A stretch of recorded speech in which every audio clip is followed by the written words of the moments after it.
ঈদ এলেও কাটেনি রোহিঙ্গাদের দেশে ফেরার অনিশ্চয়তা। ডক্টর মোহাম্মদ ইউনূসের আশ্বাসের বাস্তব প্রতিফলন দেখতে পাননি শরণার্থীরা। চারদিকে যখন ঈদুল আজহার আনন্দ আর কোলাহল, কক্সবাজারের উখিয়া ও টেকনাফের কাঁটাতারের বেড়ায় এসে থমকে গেছে সেই উৎসবের আলো।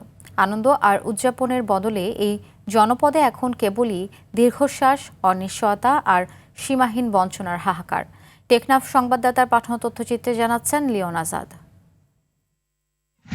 2017 সালে মিয়ানমার জান্তা সরকারের নির্মম নির্যাতনের মুখে পালিয়ে আসা রোহিঙ্গারা উখিয়া ও টেকনাফের 33টি ক্যাম্পে গাদাগাদি করে বাস করছে। দিন দিন বাড়ছে সংকট, সেই সাথে বাড়ছে অপরাধ প্রবণতা। অথচ নিজ দেশে থাকতে এমন দুঃসময় পার করতে হয়নি তাদের। এবার কোরবানি ঈদকে ঘিরেও তাদের মনে চরম শঙ্কা।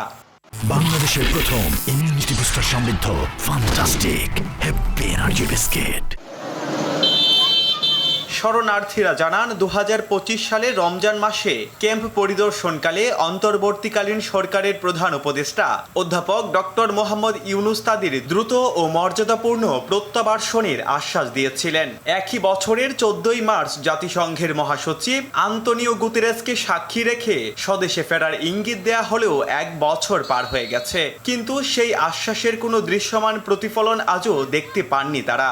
আর বেড়াইন আর বাড়িন তার দৌলত কিন্তু সুইজান দিয়ে হলে যাই গই খুশি খুশি আর নদে আর কেন যাই আর কিছু লই না ভারি হবে আর তি বাবন যে না গারা উসে আর ফামিনো জমা কিছু দিও না ভারি কিছু লই না ভারি। সংশ্লিষ্টরা বলছেন ভাষান্তর সহ 34টি আশ্রয় কেন্দ্রে প্রকৃত রোহিঙ্গার সংখ্যা ইতোমধ্যেই 14 লাখ ছাড়িয়ে গেছে। আর ক্যাম্পে কষ্টে আছে রোহিঙ্গারা, সীমাবদ্ধতার কারণে সবখানে জুটেনি সহায়তা।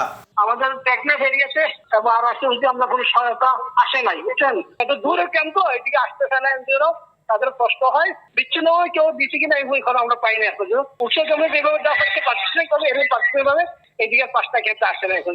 ডক্টর মোহাম্মদ ইউনূসের আশ্বাস আর আন্তর্জাতিক সম্প্রদায়ের সদিচ্ছা দ্রুত বাস্তবে রূপ পাবে, এমনটাই প্রত্যাশা এই ভাগ্য বিলম্বিত মানুষদের। লিওন আজাদ, RTV।